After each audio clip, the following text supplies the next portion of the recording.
Hello everyone, and welcome to this Exploding Fart episode where we are going to take a look at how you get the most out of Lava Behemoth and how you can do the highest amount of damage as an archer.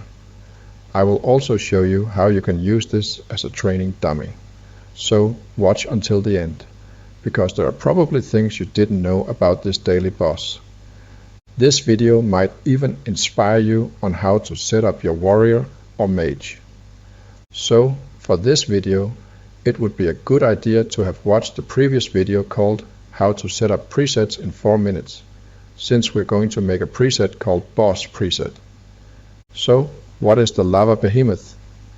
The Lava Behemoth is a boss, which can be found on your family screen in the bottom panel and by the second tab to the right. In here, you will find the blazing cave in the bottom right corner. If you press it, a window will appear with 3 options. The first option is a lava chest. The second option is the trophy where you see yours and others' highest DMG, and the third option is the challenge button. Let's have a look at the first option, the lava chest. Pressing it takes you to a new window for the lava chest, which is divided into 3 sections. The top section is the recently damage dealt by you and the other players. The middle section is where you'll be able to claim the advanced lava chests, and the bottom section is where you claim the basic lava chests. If you are in doubt of how to get the chests and what amount the fight provides. When you challenge the Lava Behemoth, you can simply see that by pressing the little information mark in the upper right corner. Here you see that by defeating a level 40 Behemoth, you will get 1 basic lava chest. That's the one in the bottom section of the lava chest screen. If you manage to defeat a level 80 Lava Behemoth, you will get 2 basic chests, and of course if you beat level 100, you will get the 3 basic lava chests. But there's also a small chance of obtaining 1 advanced chest, and these advanced chests provide good loot. So make sure you always challenge the boss to provide your family with the best and most loot as possible. By defeating higher levels of the Lava Behemoth will not give you a higher chance of claiming advanced lava chests. You can also see that all unclaimed lava chests will disappear at reset time. So remember to claim the chests before going to sleep, or else these chests will be lost. If we go back to the lava chest screen, you can see the daily limit of basic lava chests. This limit rises as the family level rises. And for your information, we have never tried to hit the max yet, but maybe we will in the future. Now let's go back to the main screen of the Lava Behemoth. Press the big red X for that. If you press the trophy called Damage Ranking, you also end up in a new window. There is nothing in particular to see here other than your score and the score for the rest of your family. And if you are a little competitive, you will be able to track your progress to beat your closest family member's score. Remember, it's a good thing to beat each other's score, since it provides the family with more loot in general. Next up is the fight with the Lava Behemoth, but before you challenge it, make sure you have changed or made a boss preset. I will here show you how my preset looks, and why I choose the skills, pals, and relics I have. Let's go to the preset screen, where we can see everything equipped for the boss preset. Everything in my setup has been tested forth and back against the Lava Behemoth more times than I can remember. I will show you how to do the same test method right after going through the preset. You can, of course, just copy this setup if you don't want to hear about the depth of my choices. Skills, Speed Surge. Shroom Shield is a top class skill, and it provides a very strong shield that lasts for 10 seconds. The shield has 20% of your health points and will protect you until the 10 seconds pass or the 20% damage received. Use this if you die to the Lava Behemoth without it. Clone Strike. This skill is the best for almost every encounter you have.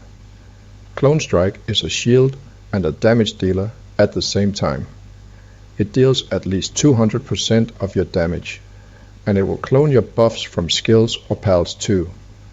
Disarm. The Lava Behemoth I'm fighting is quite strong and can potentially one-shot my Clone Strike. So, by using Disarm, I might have a clone for a longer time. Since I use Disarm, I don't have to use the immunity shield from Blitz Assault either. Smoke Bomb. This skill gives a significant 30% damage boost to the boss. I use Smoke Bomb in as many encounters as possible. And since its cooldown is only 13 seconds, and the effect of Smoke Bomb lasts for 5 seconds, you will only be without it for 9 seconds. These 9 seconds can be reduced, but more on that on relics and pals. Pals. For the pal choosing, there are in this case a lot of pals you get from spending money in the game. I will try to give you some free to play choices instead of the pay to win pals. Benny. As an archer, you would like both combo and crit.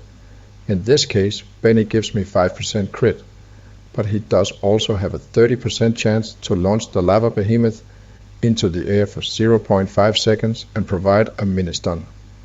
That's a lot of stuns in the few seconds we are fighting the Behemoth. For free to play, I would use the Chicken Hood at this position. Hero Bird. Simply for the attack speed, the faster you hit, the more damage you make. Eggplant. A pay-to-win pal that could be obtained at the start of the game. I haven't seen it since. But it provides 10% crit, which is incredibly good. For free to play, I would instead use the best dragon you have. Octopus.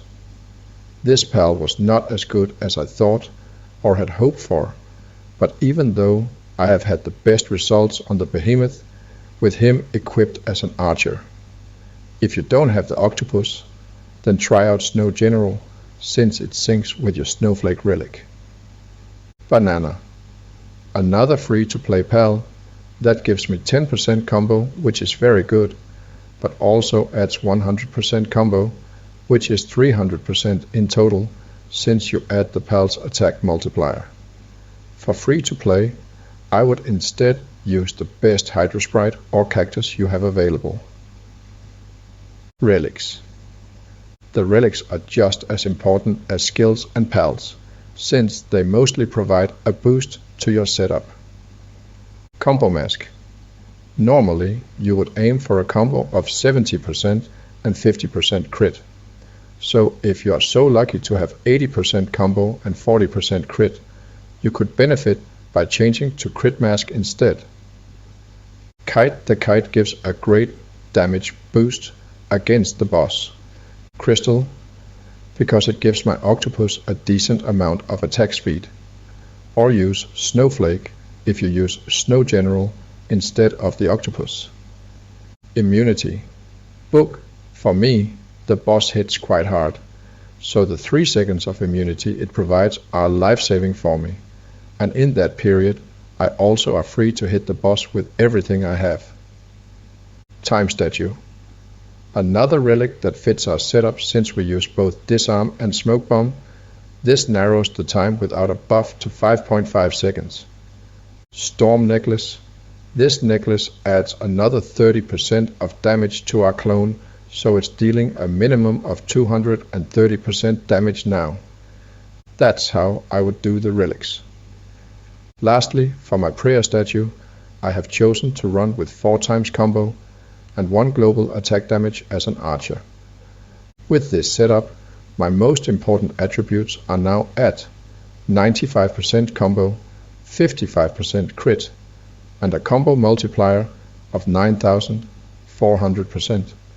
But this will increase with added 800% combo damage, with the Octopus every 3 attack for a total of 10,000% combo damage. The Banana's combo damage were already added once I equip it, but that's not the case with the Octo. Lastly, since I have some special mounts and artifacts, I've chosen the Pyre Breaker as Mount Skill, an Eye of Raven, Scythe AF artifact, and the Plumage Wings. Before we go into the Behemoth challenge, I want to let you know that leaving the battle before your death or before the timer runs out will not cost you your challenge point. It will still be there when you get out of the challenge. That means you can test various setups before deciding what level you will stop at. Credit for discovering this goes to Revoke in my family. Let's challenge the Behemoth a couple of times. Because I have the Scythe, I have discovered that I get the best results by starting with 2 clones at the same time. And I can get even better scores if the clones evade more attacks. If my clones don't evade any attacks, I leave the match and try again, until both of them evade at least 1 attack. You might find another way to notice how you get your high score. Unfortunately, I didn't break my high score this time, but that was not the point of this video. I just wanted you to learn how to do better at this boss. Therefore, I hope the video helped you on your journey to get 3 basic lava chests to your family. If you want more content, then please help out and click the fart button and subscribe to the channel. I will see you in the next video. Happy farting, guys.